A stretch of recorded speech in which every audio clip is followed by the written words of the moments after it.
A very pleasant good morning to all. I, Suman Dangi, welcome you all in our English class. Today we are going to read our fifth lesson from the book. The name of the book is Stepping Stone and the name of the lesson is Studying with Mangoes. What is the meaning of studying? Padna with the help of mangoes. In this lesson we will read about Swamiji and how he read with the help of the mangoes. His father was a clerk in the district court and how his father made him to study with the help of mangoes. Let's read in this lesson. Yes, beta. Let's start our fifth lesson, studying with mangoes. What is the meaning of studying? Padna. With means के साथ. Mangoes. आमों के साथ. तो studying with mangoes, आमों के साथ पढ़ना. Let's read beta. R.K. Narayan, 1906 to 2001, was born in Madras, now Chennai. जो R.K. Narayan है, he was very famous English poet, author, and he was born in 1906 and he has died in 2001. And he was born in Madras and now it was in Chennai. He was one of the finest Indian authors of his generation. He was one of the finest. Finest means अच्छे. वो जो थे Indian authors, जो भारत के जो authors थे, जो लेखक थे, he was one of the finest Indian authors of his generation who wrote in English. वो अपने भारतीय जो ऑथर्स थे उनमें से अपने समय के बहुत ही अच्छे इंग्लिश के लेखक थे. His first novel Swami and Friends 1935 recounts the adventures of a group of school boys. His first novel name was Swami and his Friends and it was very famous, and in this novel he has described the adventure of the group of school boys. This book and many of Narayan later works are set in the fictitious South Indian town of Malgudi. This book, ये book and many of the Narayan books, और जो और नारायण जी ने जो books लिखी थी, they were set in the South Indian town of Malgudi. वो सारी की सारी मोस्टली कहाँ पे लिखी गई थी? साउथ इंडियन टाउन के अंदर, मालगुड़ी के अंदर. Swami's father was an officer in the district court. Swami's father जो थे, he was an officer in the district court. District means जिला स्तर की जो कोर्ट होती है, न्यायालय होता है. There he was a officer. Every year the court was closed for the week in the month of May.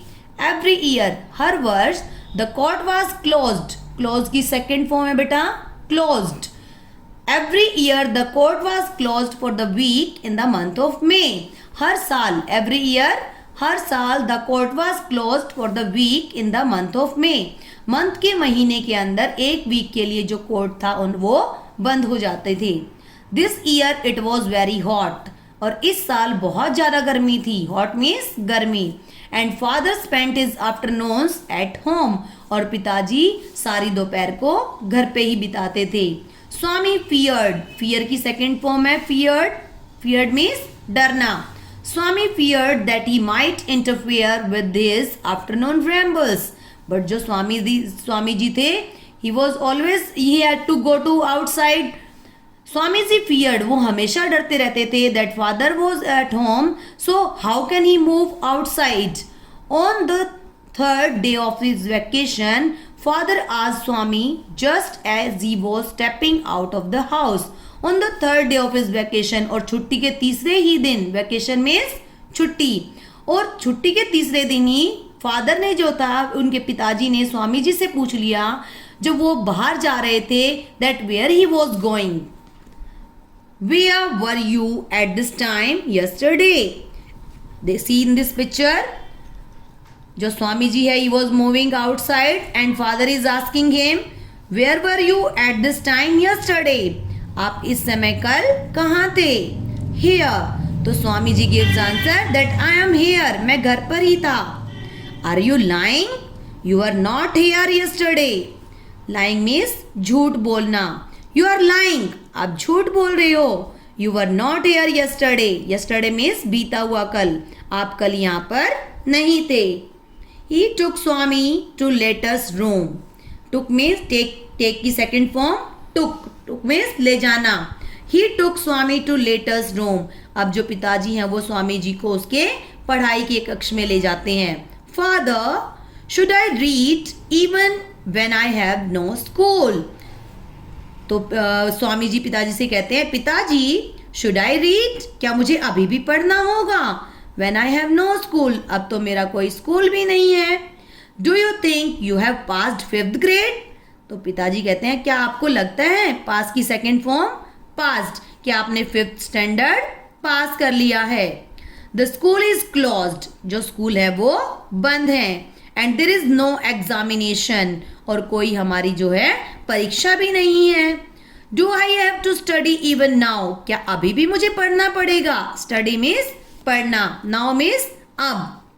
You must study, तो फादर कहते हैं, पिताजी कहते हैं, यू मस्ट स्टडी, आपको पढ़ना चाहिए. Father, you said before the exam that I want have to study after they are over. तो स्वामी जी कहते हैं, पिताजी, यू सेड, से की सेकंड फॉर्म सेड, आपने मुझे कहा था पेपरों से, एग्जाम से पहले, परीक्षा से पहले, that I want have to study, कि मुझे पेपरों के बाद नहीं पढ़ना पड़ेगा. आफ्टर दे आर ओवर, मेरे पेपर्स जब खत्म हो जाएंगे तो मुझे उसके बाद. He set him to dust his books and clean his table. अब पिताजी कहते हैं उसे कि आपकी बुक्स के ऊपर जो धूल लगी हुई है उन्हें साफ करो, टेबल को साफ करो. डस्ट मीन्स धूल, क्लीन मीन्स साफ करना. Swami vigorously started blowing off the dust from books and covers. Vigorously, बेमन से, जो काम आप नहीं करना चाहते हो. स्वामी जी तो पढ़ना नहीं चाहते थे, तो वो ऐसे ही गुस्से में जो है धूल को झाड़ना शुरू कर देते हैं. Get a piece of cloth boy, father said impatiently. अब पिताजी को तो गुस्सा आ जाता है. ही सेड कि जाओ और एक कपड़ा लेके आओ. That is not the way to do it, ये कोई तरीका नहीं है इस तरह से साफ करने का. Swami looked about and said, I can't find anywhere. तो स्वामी जी इधर उधर देखते हैं और कहते हैं, मुझे कहीं नहीं मिला. Find one quickly. तो पिताजी फिर गुस्से में बोलते हैं, जाओ और ढूंढ के लेके आओ, जल्दी जाओ, क्विकली, जल्दी जाओ. स्वामी एट वंस हर्रिड आउट. अब जो स्वामी जी हैं वो जल्दी से भाग जाते हैं वहां से ढूंढने के लिए कपड़ा. He went to his grandmother, और वो कहाँ जाते हैं? ग्रैंड मदर के पास. गो की second form went. Grandma, get me a piece of cloth quickly. तो स्वामी जी अपनी दादी माँ को कहते हैं, दादी माँ, get me a piece of cloth quickly, कृपया मुझे एक जो है कपड़ा दे दो जल्दी से. I don't have it child, she said. तो दादी जी कहती हैं, बेटा मेरे पास नहीं है.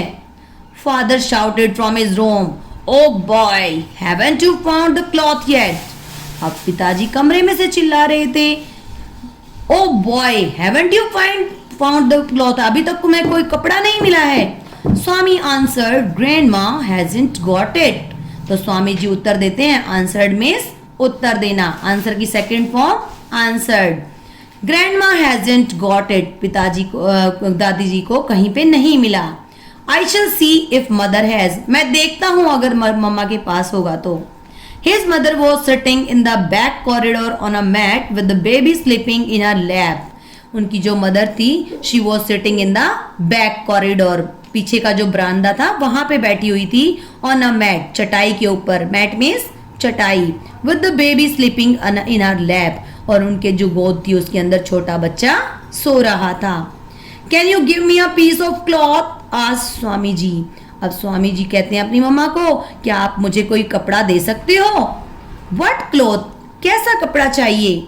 What cloth, how should I know, कैसा कपड़ा, मुझे क्या पता कैसा कपड़ा. Father wants me to dust those books of mine. पिताजी चाहते हैं कि मेरी बुक्स के ऊपर जो धूल लगी हुई है मैं उसको साफ कर दूं.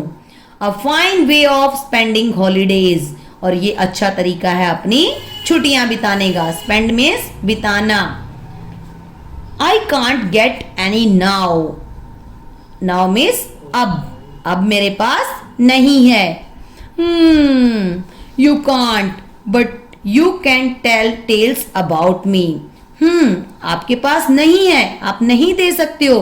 But you can't tell tales about me, लेकिन आप मुझे कहानियां मत सुनाओ. टेल्स मीन्स कहानियां। What a nice mother you are, आप कितनी अच्छी मम्मा हो। स्वामी looked about, स्वामी जी इधर उधर देखते हैं। There was a piece of cloth under the baby, और वो क्या देखते हैं कि जो छोटा बच्चा सो रहा था उनकी गोद के अंदर जो था क्या था, कपड़ा, उस बेबी के नीचे कपड़ा था।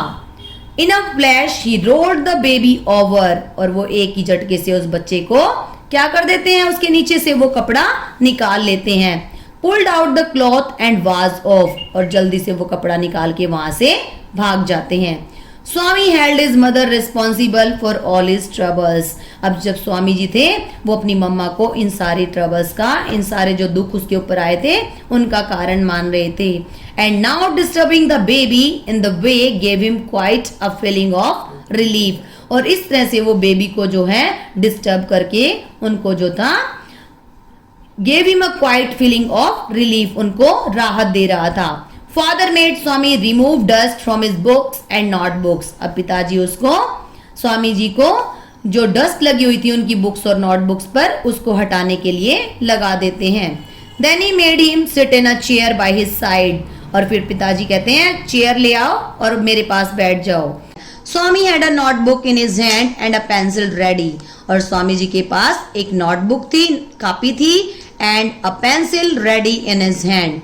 Father opened the arithmetic book and dictated. अब पिताजी ने क्या किया, अर्थमेटिक की बुक निकाल ली और बोलना शुरू कर दिया। डिक्टेटेड मीन्स बोलना, डिक्टेट की सेकंड फॉर्म है dictated. Rama has 12 mangoes, Rama के पास 12 आम थे। He wants to sell them. Sell means बेचना, wants means चाहना, वो उनको बेचना चाहता था। एंड ऑन 8 रुपीज, और 8 रुपए कमाना चाहता था। कृष्णा वॉन्ट्स ओनली 3 मैंगोज, लेकिन कृष्णा को केवल 3 मैंगोज चाहिए थे। How much will Krishna have to pay, pay means देना, तो कितने पैसे जो है कृष्णा को देने पड़ेंगे। Swami gazed and gazed at the sum, gazed means होता है बेटा टकटकी लगा के देखना, ध्यान से देखना। स्वामी जी जो थे बार बार ध्यान से उस सम को देख रहे थे। Every time he read it he saw a different meaning in it, और जितनी बार भी, every time he read it, जितनी बार भी वो उस सम को रीड कर रहे थे, ही saw a different meaning in it, different means अलग, उसको हर बार जो है उनका मीनिंग अलग समझ में आ रहा था। He wondered why Rama wanted 8 rupees for 12 mangoes. अब जो स्वामी जी थे वो आश्चर्यचकित हो रहे थे। वंडर्ड मीन्स आश्चर्यचकित, कि रामा को जो है 8 रुपए क्यों कमाने थे 12 मैंगोज के लिए। Why does he want so much money? उसको इतना पैसा क्यों चाहिए था। स्वामी tried to picture in his mind what type of person Rama could be, और स्वामी जी जो थे अपने दिमाग में एक तस्वीर बनाना चाहते थे कि जो रामा है वो किस तरह का आदमी है। He must be a cunning fellow, cunning means धोखा देने वाला, वो जरूर एक धोखा देने वाला आदमी होगा। Trying to cheat कृष्णा, जो कि कृष्णा को धोखा देने वाला था। cheat means धोखा देना। Have you solved the problem? Father asked. अब पिताजी कहते हैं Have you solved the problem? Solve की सेकंड फॉर्म solved. क्या आपने जो है, मैंने आपको क्वेश्चन बोला है उसको आपने सॉल्व कर दिया है। Father, will you tell me if the mangoes were ripe or unripe? अब स्वामी जी को क्वेश्चन तो समझ में आया नहीं, तो क्या कहता है Father, will you tell me, क्या आप मुझे बताओगे if the mangoes were ripe or unripe, कि जो आम थे वो पके हुए थे या कच्चे थे। Father smiled, स्माइल की सेकंड फॉर्म स्माइल्ड, तो पिताजी जोर से हंसते हैं। He looked Swami for a while and remarked, अब जो पिताजी होते हैं वो स्वामी जी की तरफ देखते हैं और बोलते हैं Do the sum first, पहले अपना क्वेश्चन करो और फिर मैं आपको बताऊंगा। Then I will tell you whether the mangoes were ripe or not, फिर मैं आपको बताऊंगा कि मैंगोज जो थे वो पके हुए थे या पके हुए नहीं थे। Father, I can't do the sum, तो स्वामी जी को तो क्वेश्चन करना आता ही नहीं था, तो स्वामी जी कहते हैं पिताजी I can't do the sum, मैं ये प्रश्न नहीं कर सकता। स्वामी said pushing the notebook away, Swami ji जो था नोटबुक को पिताजी की तरफ सरकाते हुए कहते हैं पिताजी I can't do the sum, मुझे नहीं आता ये सम। What is the matter with you? You can't solve even a single simple sum. अब पिताजी को गुस्सा आ जाता है, कहते हैं What is the matter with you? तुम्हारी प्रॉब्लम क्या है? You can't solve even a simple sum. आप एक साधारण सा क्वेश्चन भी जो है सॉल्व नहीं कर सकते हैं. We are not taught this kind of questions in the school. Teach की सेकंड फॉर्म है बेटा taught. तो स्वामी जी कहते हैं we are not taught. हमें तो सिखाया ही नहीं गया है इस तरह के क्वेश्चंस करना स्कूल के अंदर. Get the notebooks here. तो पिताजी कहते हैं अपनी नोटबुक इधर लेके आओ. I will help you to find the answer. मैं आपकी हेल्प करूंगा उत्तर ढूंढने में. Father studied the sum for a second and asked. पिताजी 1 मिनट के लिए क्वेश्चन को पढ़ते हैं और कहते हैं What is the price of 12 mangoes? 12 जो मैंगोज हैं उनका प्राइस क्या है, उनकी कीमत क्या है. स्वामी looked over the sum to get the answer. अब स्वामी जी जो थे वो सम की तरफ, क्वेश्चन की तरफ देख रहे थे आंसर ढूंढने के लिए कि कितना प्राइस था. He looked and looked but could not decide which part of the sum contained the answer. अब स्वामी जी जो थे वो बार बार he looked and looked but could not decide, लेकिन वो बार बार जो है उस प्रश्न को देख रहे थे और ये डिसाइड नहीं कर पा रहे थे कि कौन से पार्ट के अंदर जो है इसका आंसर छिपा हुआ है. At last he said, और अंत में स्वामी जी कहते हैं I don't know, मुझे नहीं पता. You seem to be a big idiot. Idiot क्या होता है बेटा? मूर्ख. तो पिताजी कहते हैं You seem to be a big idiot. मुझे तो तुम बिल्कुल मूर्ख नजर आते हो. Come on, इधर आओ. Read the sum. इस क्वेश्चन को पढ़ो. How much does Rama want for the mangoes? How much? जो रामा है उसको मैंगोज के लिए कितने मैंगोज चाहिए. How much does Rama want for his mangoes? जो उसको आम बेचना चाहता है उसको कितने रुपए कमाने हैं. तो 8 rupees replied स्वामी डाउटफुली. तो स्वामी जी को कुछ समझ में आता नहीं है, लेकिन फिर भी डाउटफुली कह देता है कि 8 rupees. वेरी गुड, बहुत अच्छे. And how many mangoes do Krishna want? और अब ये बताओ कि कृष्णा को कितने आम चाहिए. 3. तो थोड़ा सा सोच के स्वामी जी कहते हैं कि 3 चाहिए. हाउ मच कृष्णा पे? तो कृष्णा को कितने पैसे देने पड़ेंगे. How could I know? मुझे क्या पता कितने देने पड़ेंगे. How could I know what that fool of Krishna would pay? अब मुझे क्या पता कृष्णा कितना कैसा पागल है, वो कितने पैसे देगा, मैं कैसे बता सकता हूं. 12 mangoes cost 8 rupees. What is the price of one? His father asked. तो पिताजी कहते हैं 12 जो आम है उनकी कीमत 8 रुपए है, तो एक आम की कीमत कितनी होगी. Father took Swami's ear and gently twisted it. अब पिताजी जो होते हैं वो स्वामी जी के कान को मरोड़ी लगाते हुए, देखो ये पिक्चर में भी दिखाया गया है, उनके कान को जो है मरोड़ते हुए कहते हैं स्वामी could not decide whether should add, subtract, multiply or divide to get the answer.